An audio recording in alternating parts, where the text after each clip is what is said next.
Hola, perkenalkan nama saya Marian Sandani dengan NIM 2205166071. Jadi di sini saya akan menampilkan video tentang keterampilan dasar mengajar, yaitu keterampilan mengajar. Selamat menyaksikan. Oke, baik anak-anak, selamat pagi, selamat bertemu. Untuk sebelum mulai pelajaran, saya harap yang kursi kosong di depan kalian isi dulu. Baru kita akan mulai pelajaran. Ayo segera. Ayo jangan malas-malas Adli. Ayo Adli jangan malas. Di sini depan. Ayo maju. Maju dong. Adli maju Adli. Maju. Hakim maju. Maju.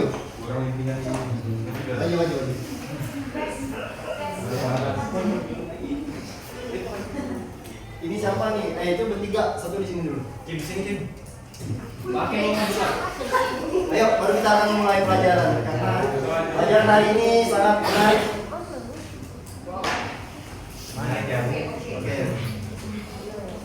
Oke, terima kasih karena sudah mengikuti arahan dari Bapak. Terima kasih dari Om. Hari ini siapa yang sekiranya temannya tidak hadir? Erwin. Kenapa Erwin? Sakit, Pak. Sakit. Oke lah, kita sebelum mulai pelajaran kita akan berdoa dan kita akan mendoakan Erwin supaya cepat sembuh. Oke, sampai kelas ya? Sampai kelas. Nah, Ismail tolong bawa kita pimpin dalam doa dan kita akan mendoakan Erwin bersama-sama supaya cepat sembuh dan kembali belajar bersama kita. Oke. Untuk kesembuhan Erwin, mari kita doakan. Kemudian nanti amal Erwin juga kita mulai pembelajaran dengan berdoa. Doa mulai. Amin. Oke, terima kasih. Jadi kita hari ini akan belajar tentang di bawah tirani Jepang. Kenapa kita penting untuk belajar sejarah? Ini kata-kata boleh bisa menjadi apa ya? Kutipan buat kita semua, yaitu sejarah. Bentar kita tempat. Oke. Sejarah ya. Sejarah adalah siapa kita dan mengapa kita seperti ini. Jadi istilahnya itu ya kita dibentuk oleh sejarah. Mengapa penting kita harus mengetahui sejarah kita sendiri. Bagaimana ciri khas atau identik kita di masa lalu itu membentuk kita hari ini. Ini akan berkaitan dengan bagaimana Jepang yang bisa datang ke wilayah kita untuk menjajah. Oke, materi yang akan kita bahas hari ini yaitu dari pertama urutannya sesuai, yaitu masuknya Jepang dan jatuhnya Hindia Belanda, penjajahan Jepang dan transformasi pemerintahan di Indonesia, dampak penjajahan Jepang, strategi bangsa Indonesia menghadapi tirani Jepang. Nah, capaian pembelajaran kita hari ini yaitu seperti yang di depan, itu peserta didik atau kalian nanti mampu menganalisis dan memahami tentang masuknya Jepang dan jatuhnya Hindia Belanda, penjajahan Jepang dan transformasi pemerintahan di Indonesia, dampak penjajahan Jepang, strategi bangsa Indonesia menghadapi tirani Jepang. Dan tujuan pembelajaran kita hari ini yaitu peserta didik mampu memahami dan mengkomunikasikannya dalam bentuk tekstual, visual, dan lisan tentang masuknya Jepang dan jatuhnya Hindia Belanda. Jadi materi yang tadi di akhir nanti akan kita bagi kelompok 4 sesuai dengan sub-sub materi ini ya. Nanti kalian di akhir akan menjelaskannya. Mungkin nanti sebelah sini kelompok ini mendapatkan A, sebelah dapat B, C. Jadi kalian akan maju depan untuk mempresentasikan. Jadi begitu dulu untuk apa yang hari ini sebenarnya kita akan lakukan. Kita masuk ke materi, yaitu masuknya Jepang dan jatuhnya Hindia Belanda. Kira-kira mengapa Jepang bisa datang ke wilayah yang dikuasai Hindia Belanda? Siapa yang bisa menjawab? Kenapa? Kita kira-kira mungkin dari Adli, kira-kira kenapa sih Jepang bisa datang ke wilayah Indonesia atau Hindia Belanda? Ayo, jawab aja. Kedua, Pak. Ya kenapa? Perang Dunia Kedua, Pak. Oke. Ada kaitannya. Kira-kira siapa yang bisa membenarkan? Kenapa ada kaitan dengan Perang Dunia II dan Jepang bisa masuk ke Indonesia? Ada yang bisa jawab? Mungkin Doni. Bagaimana kaitannya?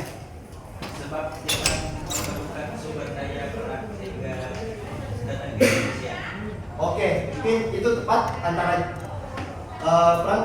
perang kedua dan bagaimana Jepang memerlukan kesediaan. Jadi saya akan jelaskan yaitu jawaban Adli dan Doni tadi itu masuk apa ya, sesuai dengan apa yang akan kita pelajari. Jadi kaitannya itu Perang Dunia Kedua menyeret Jepang. Jepang salah satu dari negara Asia yang mampu mengalahkan Rusia. Siapa yang mengetahui betapa besarnya Rusia pada saat itu? Bagaimana besarnya Rusia mampu dikalahkan oleh negara yang dari Asia. Makanya nama Jepang ini yang tadi sekaligus membenarkan jawaban Adli. Perang Dunia Pertama, industri semakin berkembang sejalan dengan kemajuan dunia. Nah, Perang Dunia Pertama itu memacu industri untuk bekerja. Dan terus industri ini terutama perkapalan dan tekstil. Hal ini menimbulkan para Zaibatsu, itu adalah keren keluarga pengusaha besar seperti Mitsubishi. Nah, siapa tahu Mitsubishi ini? Masa tidak ada yang tahu? Siapa yang punya? Arun kayaknya punya nih. Ada Pak. Nah, Mitsubishi. Mitsubishi. Terus Sumitomo Mitsui yang menginginkan ruang lingkup yang lebih besar lagi dalam pemasaran, ditambah lagi dengan negara Jepang sendiri yang sudah penuh sesak dengan pabrik dan industri yang bermunculan, sehingga mereka melakukan tekanan kepada pemerintah untuk dapat melakukan perluasan wilayah secepat-cepatnya. Kalau kita tarik ulur ke belakang lagi, kenapa Jepang bisa menjadi negara yang imperial? Yaitu karena adanya suatu perjanjian, yaitu restorasi Meiji. Nah, itu mengeluarkan mereka untuk keluar mereka dari isolasi Jepang, keluar untuk menjajah-jajah negara-negara di sekitarnya. Oke, kita lanjut. Perang Dunia II dan jatuhnya Hindia Belanda. Perang Dunia II meletus pada September 1939. Belanda ikut terseret dalam perang ini. Mei 1940, Jerman berhasil menduduki Belanda dan membuat Ratu Belanda serta keluarganya mengungsi ke Inggris. Nah, ini kenapa ada kira-kira kaitannya Belanda dengan Jepang? Jatuhnya Belanda, terus Jepang yang masuk. Kira-kira ada yang bisa menjawab dengan ini? Bisa dibaca? Ada? Siapa? Oh, Julendri, mungkin bisa menjawab. Kaitannya dengan Hindia Belanda dan Jepang. Apa kaitannya di negara kita? Kira-kira? Ingin mengusir penjajahan sebelumnya. Oh, Jepang ingin mengusir penjajahan Belanda, begitu. Oke, tepat juga Jul. Lemahnya Hindia Belanda atau Belanda di Indonesia karena pada 1940 Jerman itu berhasil menguasai Belanda dan Ratu Belanda mengungsi ke Inggris. Nah, Inggris dan Jepang itu sempat konflik, sempat perang istilahnya. Perang sehingga Belanda mau tidak mau ikut terseret.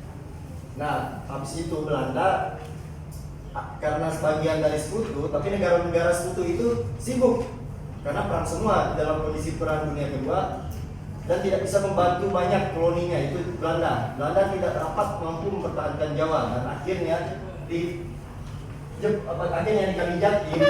Hindia Belanda menyerah pada Jepang pada 8 Maret 1942. Jadi itu adalah runtutan bagaimana secara pengakuan Belanda itu kalah dari Jepang dan diterima di negara Indonesia.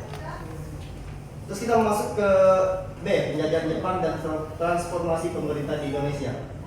Jepang itu masuk ke Indonesia secara bertahap, tidak langsung masuk semuanya. Dia tidak langsung masuk ke Pulau Jawa yang terkenal di Indonesia, tapi dia masuk ke wilayah luar Pulau Jawa, yaitu yang betul-betul menghasilkan minyak dan apa yang diperlukan Jepang untuk membantu mereka di perang. Jadi mereka menguasai seperti daerah yang kaya sumber daya alam, yaitu Kalimantan, Sulawesi, Maluku, Sumatera, dan pulau-pulau lainnya. Dan kira-kira nih, siapa yang bisa jawab? Ya, angkat tangan langsung. Kira-kira Jepang pertama kali mendarat di daerah mana? Cluenya Kalimantan. Sarangan. Ridwan lagi angkat tangan apa? Sarangan. Oke, betul. Kira-kira selanjutnya pada tanggal berapakah? Kapankah Jepang itu mendarat di Tarakan? Ayo, coba ya. Dia bisa, angkat tangan bantu saya. Adil Pak, Adil.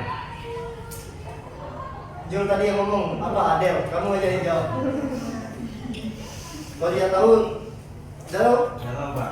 Oke, sebelahnya Doni. Tidak tahu. Tidak tahu. Sebelahnya. Tidak ada yang tahu semua kan? Is? Ada Tuhan yang tahu. Ada yang tahu. Mungkin Putri tahu tadi belajar di Pak. Oh, Don, Billy. Kalau tidak salah 11 Januari 1948. Oke, tepat sekali. Tangan sama Billy aja bisa masuk juga. Ini belajar ya di rumah. Ini teman-temannya belajar kayak gitu di rumah. Lupa Pak, lupa. Oh lupa ya. Oke, nanti Bapak buka les sejarah ya. Nah ini perubahan dampak di penjajahan Jepang. Tidak mungkin kan suatu penjajahan itu tidak mempunyai dampak. Oke, ini dampak bidang sosial. Kita bisa membaca luapan emosi, kurangnya kontrol, revolusi yang tak menguntungkan. Silakan dibaca dan silakan diingat-ingat tadi apa yang saya jelaskan dari A dan B dan C, karena kita akan mengulangnya di akhir pelajaran. Dan yang kedua dampak di bidang pemerintahan, memperoleh kekuasaan.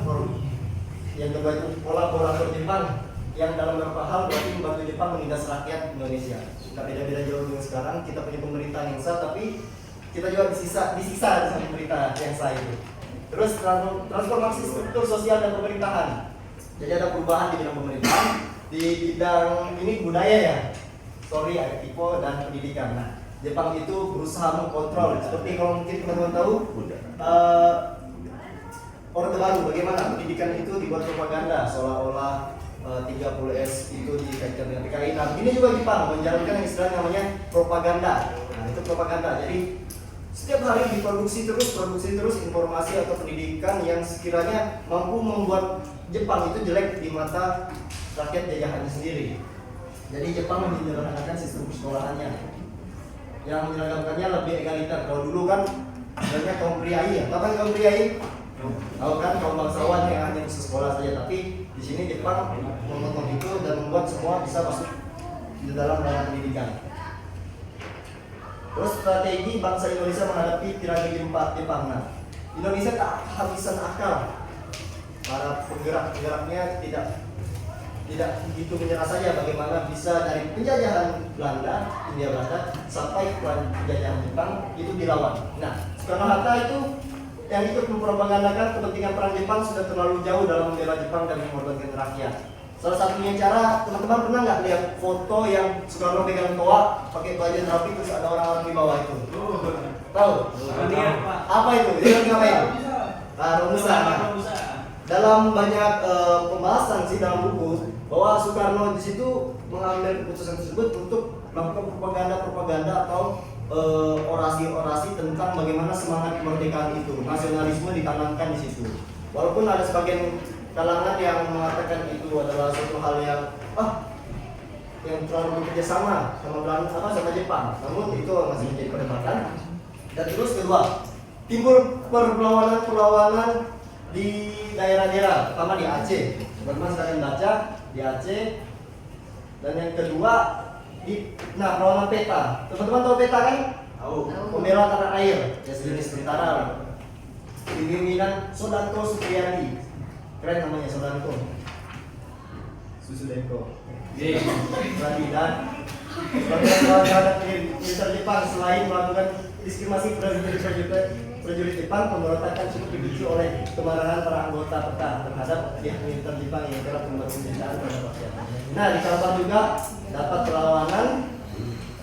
Dan yang terus ini salah satu yang bisa yang menjadi jika bakal kita menjadi negara Indonesia, itu dibentuknya BPUPKI. Dari sini BPUPKI perpanjangannya apa nih? Perpanjangannya BPUPKI. Badan Pendidik Usaha Kemerdekaan. Badan Penyelidikan Usaha-usaha Persiapan Kemerdekaan. Jadi istilahnya suatu organisasi yang dibentuk bersama dengan Jepang.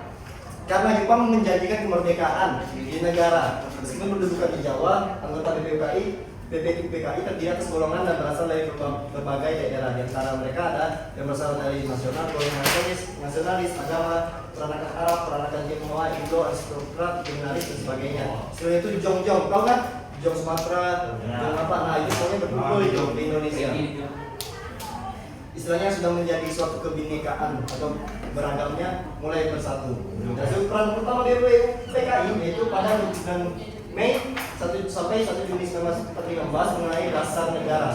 Dalam sidang ini tersebut ada 4 orang tokoh, yaitu yang terkenal Muhammad Yamin, Bagus, Hadikusumo, Supomo, dan Soekarno. Nah, pada hari terakhir inilah dari sidang itu Soekarno menyampaikan gagasannya tentang dasar negara yang dia namakan apa?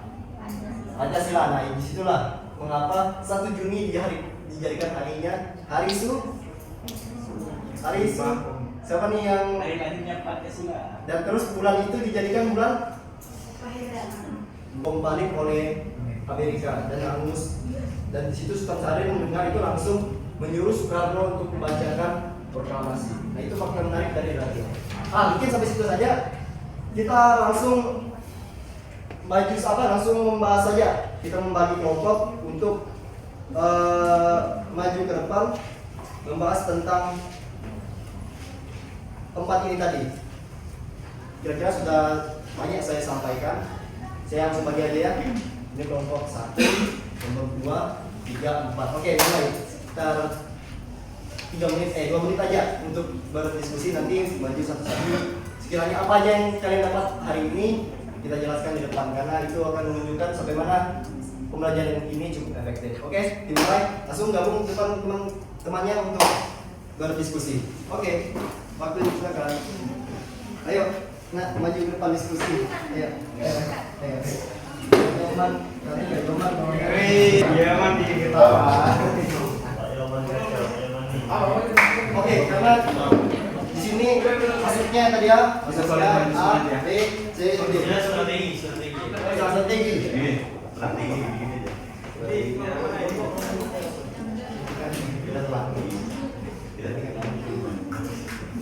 Oke, di sini ada yang susah.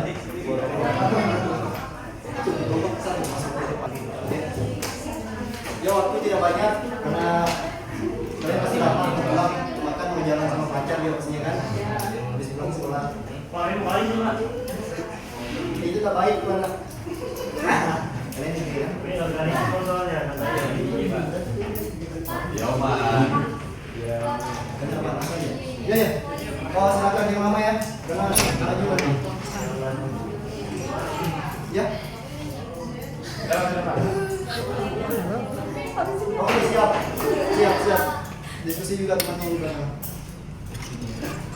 Nah, terus kenapa ya? Jawab dulu. Kalian C kan?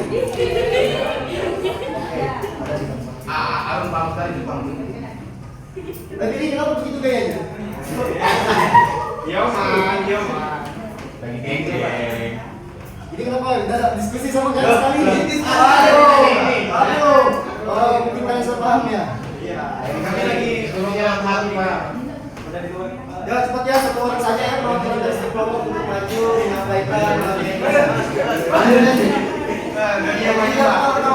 Masa ya?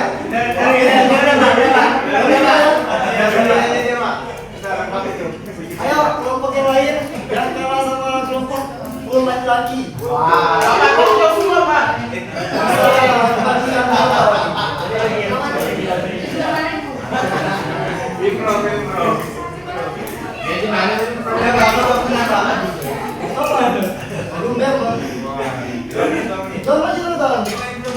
Ya, biar ini pressure ke mereka.